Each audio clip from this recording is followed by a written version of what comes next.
Hello বন্ধুরা, তোমরা কেমন আছো? আশা করি তোমরা ভালো আছো। তোমরা আছো আমার সাথে, মানে শাওনি দত্ত নাগের সাথে। আর আমি তোমাদের জন্য আজকে নিয়ে চলে এসেছি আবারও একটা ইজি রেসিপি। বাড়িতে তো আমরা পরোটা সব সময় খাই। যদি একটু পরোটাটা অন্যভাবে বানানো যায় তাহলে কেমন লাগে?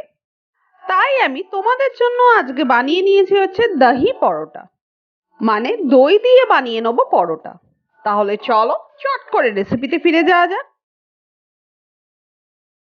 এখানে দেখো একটা মিক্সিং বোল নিয়ে নিয়েছি। এর মধ্যে নিয়ে নেবো 150 গ্রাম আটা আর নিয়ে নেবো 150 গ্রাম ময়দা। মানে যতটা পরিমাণ আটা নেব ততটা পরিমাণ ময়দা নেব। তোমরা কিন্তু শুধু আটারও বানাতে পারো বা শুধু ময়দারও পরোটাটা বানাতে পারো। এবার এর মধ্যে মিশিয়ে নেবো কিছু মশলা। প্রথমেই মিশিয়ে নেবো হাফ টিস্পুন দিয়ে দেবো হলুদ গুঁড়ো আর হাফ টিস্পুন দিয়ে দেবো কাশ্মীরি রেড চিলি পাউডার। তারপর এর মধ্যে মিশিয়ে দেবো 1 টেবিল স্পুন আদার পেস্ট আর দিয়ে দেবো 1 টিস্পুন জিরে গুঁড়ো, হাফ টিস্পুন দিয়ে দেবো হচ্ছে জোয়ান আর হাফ টিস্পুন দিয়ে দেবো কালো জিরে, 1 টিস্পুন দিয়ে দেবো হচ্ছে কসুরি মেথি, হাফ টিস্পুন দিয়ে দেবো চিনি, 1 টিস্পুন দিয়ে দেবো নুন, হাফ টিস্পুন দিয়ে দেবো বেকিং পাউডার আর 1/4 টিস্পুন দিয়ে দেবো বেকিং সোডা, 1 টিস্পুন দিয়ে দেবো গরম মশলা গুঁড়ো আর চিলি ফ্লেক্সও দিয়ে দেবো 1 টিস্পুন।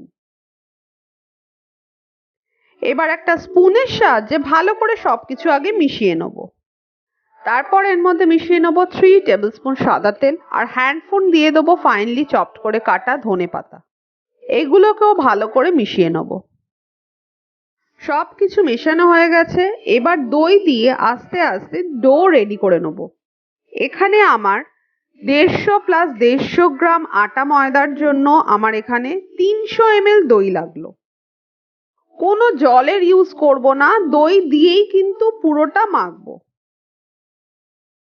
ডো দেখো মাখা হয়ে গেছে। একটু নরম করে মেখেছি। ওপর থেকে 1 টিস্পুন সাদা তেল মাখিয়ে নেব। তারপর 1 ঘন্টা এই ডোটাকে স্ট্যান্ডিং টাইমে রেখে দেবো। অবশ্যই কিছু চাপা দিয়ে কিন্তু রাখতে হবে। 1 ঘন্টা হয়ে গেছে, ডো পুরোপুরি সেট হয়ে গেছে। এবার আস্তে আস্তে নিজের মাপ বুঝে এই ডোটা থেকে আমি লেচি কেটে নেব পরোটার জন্য। এখানে দেখো আমি প্রথমে 10 খানা লেচি কেটে নিয়েছি।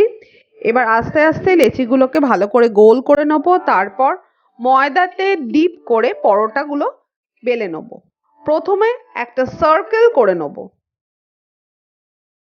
বড় দেখো একটা সার্কেল করে নিয়েছি। সার্কেলের সেন্টার থেকে এইভাবে কেটে নেব। তারপর ঠিক এইভাবে ফোল্ড করে নেব। তারপর এর মধ্যে সামান্য ময়দা ছড়িয়ে পরোটাটা বেলে নেব। এইভাবে পরোটা বেললে ত্রিকোণ তো হয়, তার সাথে পরোটার মধ্যে কিন্তু লেয়ার হয়।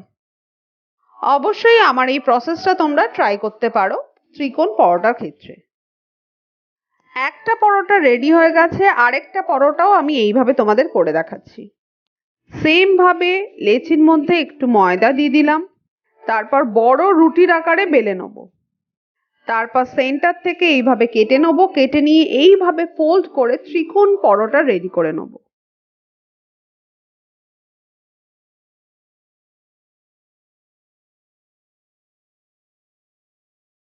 এইদিকে দেখো একটা তাওয়া অলরেডি ভালো করে গরম করে নিয়েছি। গ্যাসের ফ্লেমটাকে মিডিয়ামে করে দেবো। এবার পরোটার 2 পিঠ ভালো করে সেঁকে নেব।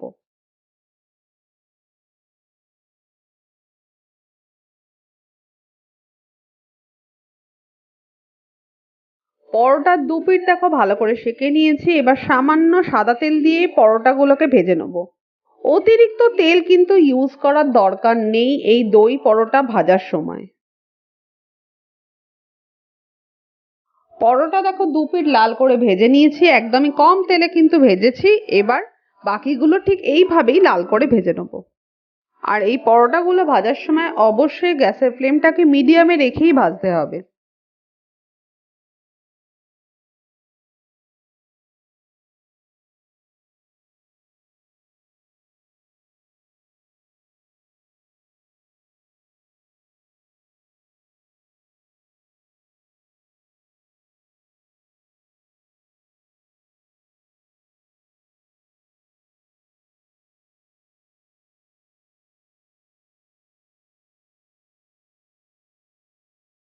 দহি পরোটা দেখো পুরোপুরি ভাজা হয়ে গেছে। কতটা নরম হয়েছে দেখো। এই দহি পরোটাগুলো কিন্তু শুধুই খাওয়া যায়, সাথে যে কোনো চাটনি বা সস নিয়ে নিলে তো আর কথাই নেই। প্রত্যেকটা লেয়ার কিন্তু দেখো কি সুন্দর কিন্তু খুলে খুলে আসছে। যদি আমার এই ইজি ওয়েতে বানানো দহি পরোটার রেসিপিটা তোমাদের ভালো লেগে থাকে তাহলে কিন্তু অবশ্যই একটা লাইক করে দিও আর ফ্যামিলি ফ্রেন্ডকে শেয়ার করে দিও। তোমরা যদি আমার চ্যানেলে নতুন হও আমার চ্যানেলটা কিন্তু সাবস্ক্রাইব করতে ভুলো না আর পাশের বেল আইকনটা অবশ্যই অন করে দিও, তাহলে আমি যখন রেসিপি পোস্ট করব সবার আগে তোমাদের কাছে নোটিফিকেশন পৌঁছে যাবে। বাড়িতে এইভাবে ইজি ওয়েতে দহি পরোটা বানিয়ে আমাকে কমেন্টে বলো যে তোমাদের পরোটাটা কেমন হয়েছে। তাহলে চলো আজকে আসি, টাটা বাই বাই।